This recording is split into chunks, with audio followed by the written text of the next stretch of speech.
What is up, everybody? Giovanna back again for another ghetto video, and today, just wanted to wish you guys a happy Easter, and also, as promised, I'm bringing you the video on Daisy Ridley's comments about Luke Skywalker and the sequel trilogy and all that whatnot. So first, I wanted to open up this video with this little clip here from YouTube. It's off of ABC News, and this was as you can see, the date, April 15, 2017. It was around the time of The Last Jedi, and let's just take a listen right here. Or if it won't play at all. I read the script. Were there some big surprises in there even for you? Yeah. I went to Ryan's office and I was like, we need to have a talk about what's happening here. When I read, hey... Yeah, so as you can see, both of them, Mark just got finished saying that he was very surprised when he read the script and how he, disagreed with Ryan, as he said many times before. And then Daisy also piggybacked off of that, saying, I need to have a talk with Ryan because of my character.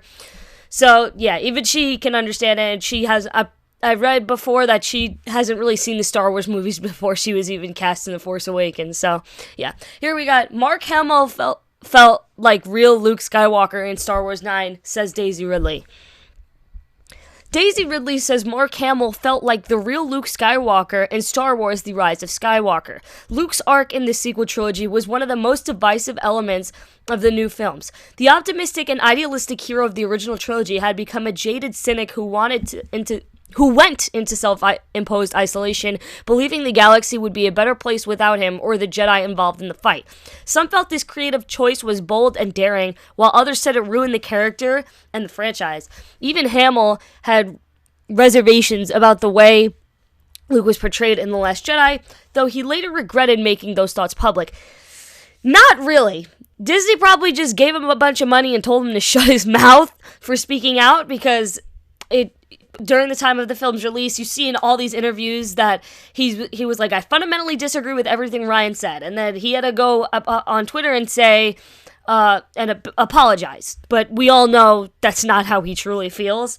As you can see in all those interviews beforehand, he always seemed visibly uncomfortable when him and Ryan were on stage together talking and answering questions about it, and Mark was very upset, and it's very visible. So I don't think it's just like Mark Hamill comes out of nowhere and says an apology. It's more like Disney told him to shut his mouth.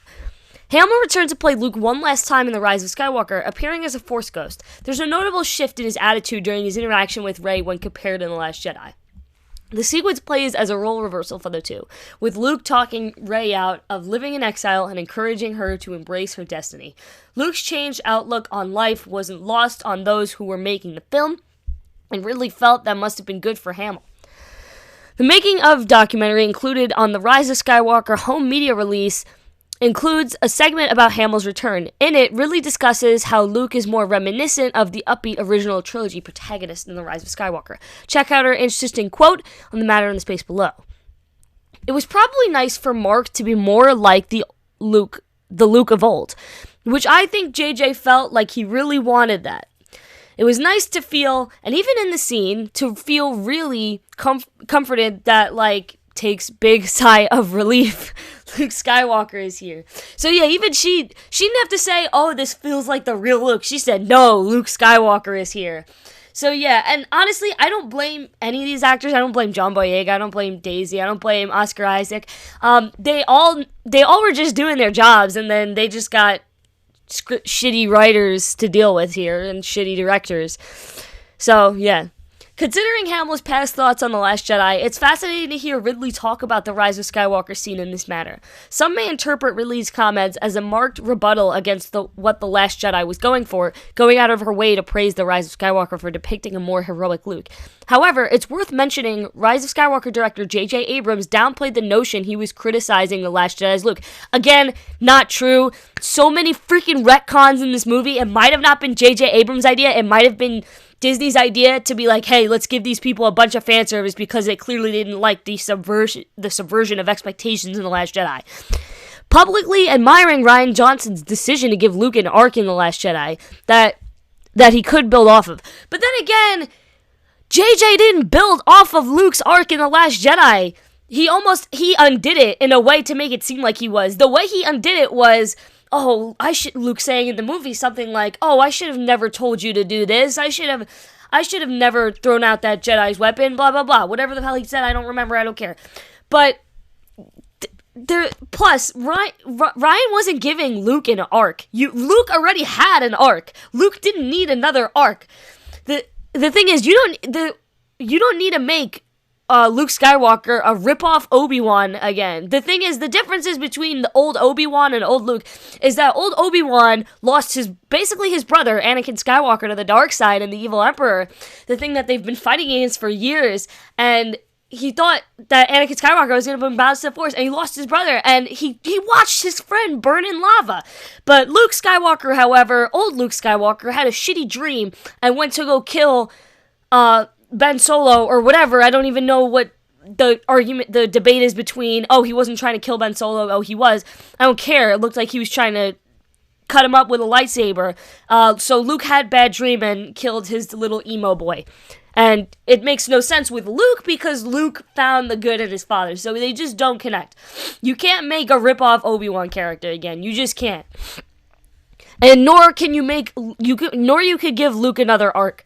Like, you can't just make this character two different people. It doesn't make any sense. And in this case, you're actually making Luke three different people because you have George Lucas's interpretation, Rian Johnson's interpretation, and J.J. Abrams' interpretation. So they just throwing Luke around like a toy. Where'd I leave off? Oh, additionally, in the same documentary segment, there's a soundbite from Hamill where he talks about Star Wars' theme of redemption and how it's important to know that even Jedi make mistakes and can bounce back from them. So it would appear Hamill is at peace with Luke's trajectory in the sequel trilogy, now that he knows the full story.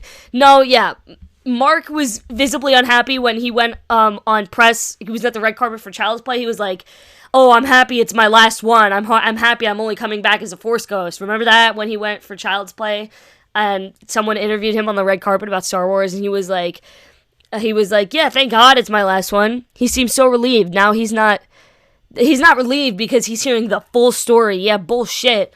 He's relieved because it's over. It would have been strange if Luke was still grouchy and pessimistic in The Rise of Skywalker. Yeah, it would have. His portrayal in the trilogy's conclusion reads as a natural continuation from where he left off in The Last Jedi. Not really. Having learned a valuable lesson. He made sure Rey didn't repeat the same mistakes as him, using his personal failure as a learning tool for his young student. I don't think a single person on Earth actually picked that up. So yeah.